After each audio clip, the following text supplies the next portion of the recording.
के चरणों में दंडवत प्रणाम।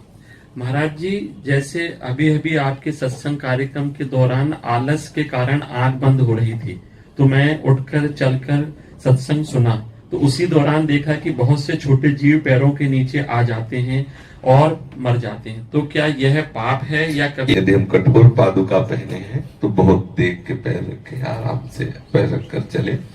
ये शास्त्र का नियम है कि हमारा पैर किसी जीव के ऊपर न पड़े। ये हमें भगवान ने आंखें दी और विवेक दिया है। यदि भूल से कभी ऐसा कुछ हो भी जाता है तो भगवान नाम जप होता है, उस जप के प्रभाव से वो अपराध बनने ही नहीं पाता, क्योंकि हम प्रभु की शरण में हैं, प्रभु का निरंतर सुमिरन कर रहे हैं। कई तरह से पाप बनते ही बनते हैं। जैसे हम सोहनी लगा रहे हैं, झाड़ू लगा रहे हैं, कहीं भी लगाओ तो उसकी रगड़ से, जैसे बड़ा चीटा है तो उसकी टांगे टूट जाएंगी। अब सोहनी लगाना ही लगाना है, श्री जी की कुंज है। पोछा लगा रहे हैं, कितना हटाओ, हमने स्वयं देखा है श्री जी की सेवा करते समय। फूल झाड़ू से लगाओ, हटा के फूंक फूंक के, फिर भी जब पोछा धो तो 2-4 चींटी इसमें मरी मिलती है। अब तो गैस चूल्हा, पहले लकड़ी कंडा का चूल्हा, तो कहीं ना कहीं कीड़े मकोड़े ऐसा। तो ये तो व्यवहार में ऐसी त्रुटि, इसीलिए सतत भगवत स्मरण करता रहे तो ये अपराध उसे मलिन नहीं कर पाएंगे। और चेष्टा रखे कि जानकर हमसे कोई अपराध न बने, फिर जैसी श्री हरि की इच्छा।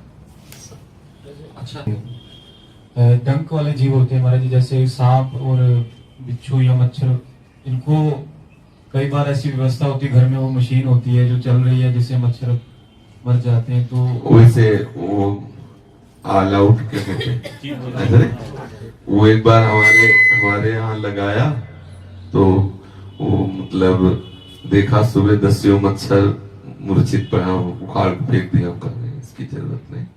एक मच्छरदानी लगा ली है अपनी बचत के लिए, तो हम कह सकते हैं, लेकिन उसका अहित हो किसी भी जीव का। जैसे बिच्छू है, हम एक सेनपुर स्थान है फतेहपुर जिले में, जब गंगा किनारे किनारे भ्रमण करते थे तो कई वर्षों वहां रहे।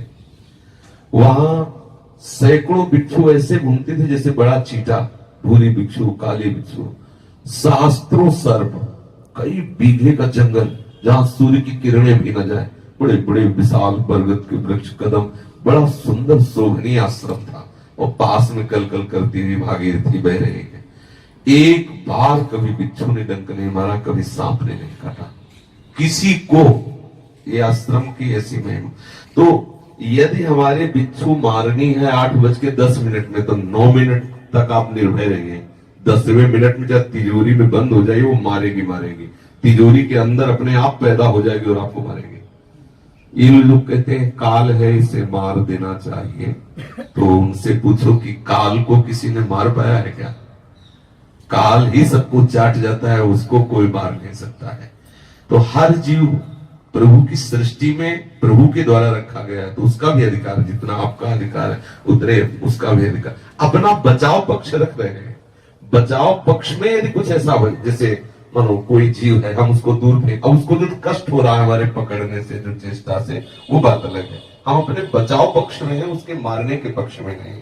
जैसे सांप हम पर आक्रमण कर रहे हैं, हम डंडे से उसे दूर फेंक रहे हैं, इसमें उसको कष्ट हो रहा है, ये हमारे बचाव पक्ष का है। हमसे अब ऐसा तो नहीं है कि भाई हाथ में गोद में लेके चूम के उसको छोड़ेगा, ये ऐसा तो मतलब सांप है तो डंडे से मारेंगे नहीं, लेकिन उसको दूर हटाएंगे। परिवार है, बच्चा है, घर दौड़ो, जंगल की तरफ उसे नहीं। इतने में जो उसे कष्ट मिल रहा है, उसको प्रतिकूलता मिल रही, वो जाने। हम अपने बचाव पक्ष में, मारने के पक्ष में, मारने का पक्ष कहीं नहीं लिखा हुआ है। शास्त्रों में कहीं ऐसा नहीं पाया गया कि आप सांप मारो, बिच्छू मारो, ऐसा।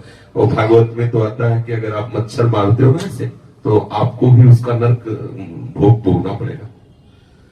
स्वाभाविक खुजलाहट हो रही है, मारा पीछे से हो गया, वो दिखाई नहीं दिया, वो बात एक अलग। लेकिन ऐसे कुछ लोग ऐसे ऐसे करते रहते, मारते रहते, ऐसा नहीं।